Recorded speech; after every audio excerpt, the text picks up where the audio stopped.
It is called the Field Report. I will let him run down what it's about. But today we're going to talk about 4 field events. Yes, unfortunately, men's shot didn't make it. I'm going to have to talk to Tripp and Olu about that. I don't know why it's not in the lineup today, but Olu, run us through the name, what it is, all the things. All right, so the Field Report is our opportunity here to show the field events the love and appreciation they deserve. We got to educate the audience. We got to educate ourselves on what's going on off of the track and on the field, because a lot of the times we miss the fact that there are world-class performances, generational performances going on right in front of our eyes, but we don't know because we're looking at the lanes and not on the field. So Field Report is our opportunity to bring that to you, give you some breakdowns and, eventually some conversation with athletes as we build out the runway for what this is going to look like over the next couple months. No pun intended. But as we get started here, we just want to give you a little mini Field Report preview along with the Tokyo preview. Talk about, I said, we're not talking about this men's shot put today because we've getting a lot of men's shot put love this year. Don't leave. Don't worry, we have. I'm not mad about it. But we're going to take it over there and we're going to talk about, just a couple events I have my eye on, especially as we've come from the past few weeks from Zurich and, just looking even from as far back as USA's. I love it. I'm going to kick us off with women's high jump. And when it comes to this image that I selected very specifically, I love her routine. And I think it's important to show her routine, but also the excitement and joy that this woman brings. But yeah, Olu, take me through it. Okay, so if you missed it, in Zurich, there were 4 women over 2 meters in the high jump. Now, I don't think there were even 2 women. I don't quote me on the stats there, but there weren't even that many women over 2 meters in the high jump, period, going into Zurich. So we had 4. Now, I heard in Zurich, the runway was a little bit bouncy, but regardless, to get over 2 meters takes a different level of guts. And not even just guts, but execution as a high jumper. Now, Nicola Olieslagers, the person you just showed in that photo, she was writing in her journal. And in one of her interviews, she mentioned that she started doing that about 2019 or so, as just a practice that her sports psychologist gave her to kind of ground herself and learn how to take something positive out of every single jump. Now, in the field events, every attempt matters. And a lot of these events, you either get 3 attempts, then you may earn another 3, or you may just have bars to get over. You just kind of have to get throws and whatnot. So with what... Take your time now, Pastor. I'm kidding. I'm preaching, and the thing IFB's coming out my ears, getting a little excited. But so generally speaking, what we want to try to do is build iteratively on every single attempt. So Nicola, she likes to write down her points of execution on every attempt, what she did well, what she did not do well, what she can improve. That all culminated into a 2.04 meter jump in Zurich. Now, to put that into plain English for everybody, that's an area record, that's a national record, that's a personal best, and that was a win over the defending Olympic champion, Yaroslava Mahushik, who came out in the season best of 2:02. So the women's high jump is something to watch in Tokyo. You now have the lay of the land here. There's also Eleanor Patterson, who's also going to sneak in there from Australia as well. So don't forget, this is a show. We had 4 women in Zurich that were over 2 meters, and there could be another 5th or 6th potentially going into Tokyo. I love it. I'm going to move us on to America's Cowgirl. Hey, we have Miss Tara Davis-Woodhall. She still has the world lead, I believe. I mean, we know Tara. I'm looking forward to it. I think it's going to be a fun one. How far can she go, I think, is the question. The women's long jump world record is up there, so I don't think it's that crazy, but I think it's going to be fun to watch, and I know she's going to definitely put on the show. So Tara is one of those athletes. She reminds me of Ivana Spanovic when she was in her heyday, and here's why. Ivana will have any type of season, always be consistent, always winning. But when it comes to the championship, 7:15, where did that come from? But you have to realize that the talent that Tara brings is she's such an executor of this event. She's such a technician, and going back to her previous point, building iteratively in these field events is key. And Tara, if you just look back to the last time we saw her out there when she jumped 7:12 at USA's, or a couple of times ago rather, she didn't jump 7:12 on her first attempt or second attempt. She waited until her 3rd attempt, and then not only won the championship, won the meet with that jump, but she ended up, we're gonna fix this thing again. I'll let you know if the producer needs that's how you know. That's how you know you. I'm getting excited. That's how you know I'm getting excited. So Tara came back out here, jumped 7:12, which was a world lead in the most pressure-filled situation as a jumper. Keep in mind, if she didn't jump that 7:12, if she would have fouled again, she wouldn't have had 3 more jumps to make at the U.S. Championships. That shows you the type of athlete she is. She can take pressure, and she can turn that into big performances. Now, I have her winning, but that doesn't mean it's going to be a walk in the park because you have Larissa Iapicino, who just came out here and just jumped 692 to beat Malika Mahambo in Zurich. She jumped 693, Malika jumped 692. So they all have marks and the potential to come out there and jump really far. But I think if we're going to talk about medal picks, always got to put these picks out here. I think Tara's got gold. I think it's a toss-up between second gold and silver because I'm just looking at the recent form of these athletes, and I think Claire Bryant is an outside pick to either snag a medal or at least be in the top 4. Yeah, no, I agree. And the thing about Claire, most people, ever since World Indoors, I was like, oh. Yeah. Like there's a list of people that I'm like, not to count this person out. I have her medaling. Like I think that's a no-brainer. Of course she. Like, hello. Sure. She wants to jump you. No, jump you. Florida's built different. Jump you.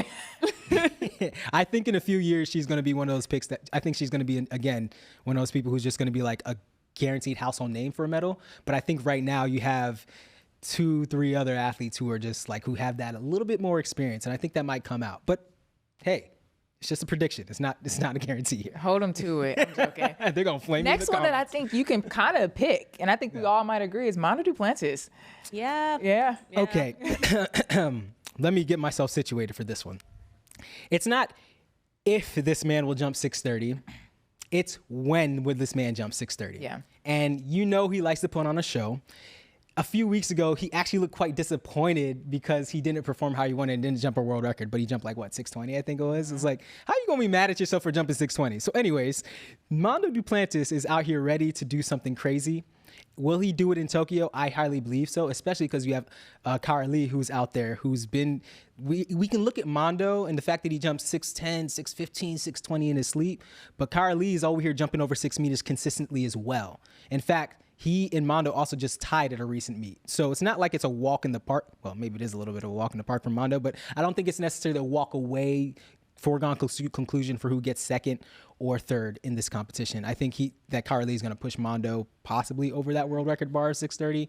I think that, honestly, at this point, who bets against Mondo? I'm not. Are you insane? The only thing, so on the record side of things, if he were to break it in Tokyo, it would be the most time he's broken a world record in a single year. Yes. That's a crazy statistic. Yeah. Because I think if we talk about bullets in the chamber, it's after he broke the world record, he went to some Diamond League, or maybe it was a Continental Tour. It was some meet he went to after. He was like, my legs just didn't have it today. Because I just jumped far the day, a couple of days before. So I think that in itself is does he have enough bullets in the chamber to go that high again? I want to see it. Because now he's doing more than what he normally does. Yeah. So, yeah. Again, that's another, how are we talking about this man? He broke the world record 5 times in a year. What? Can we just say that? So I think even just when we frame it that way, I think he can do it. Because we're talking about a man who's broken the record so many times, he knows how to break records. So he has enough little rest time since the final. Yeah, man. He's got his legs back. He's back in the studio. He's going to be just fine. He's having fun, too. When we spoke to him in Zurich, one of the things he was saying, he's like, I don't really take myself that seriously because he just appreciates the sport.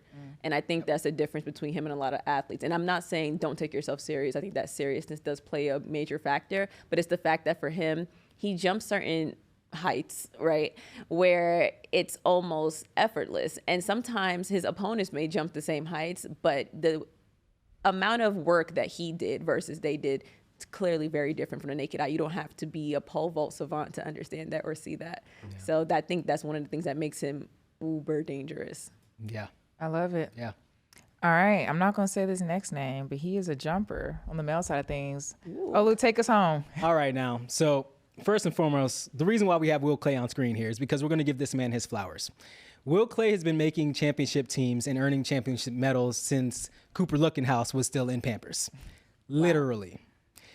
That's how long this is 2011. 2011, he was competing in Daegu, and even up to now, he's made another world championship team.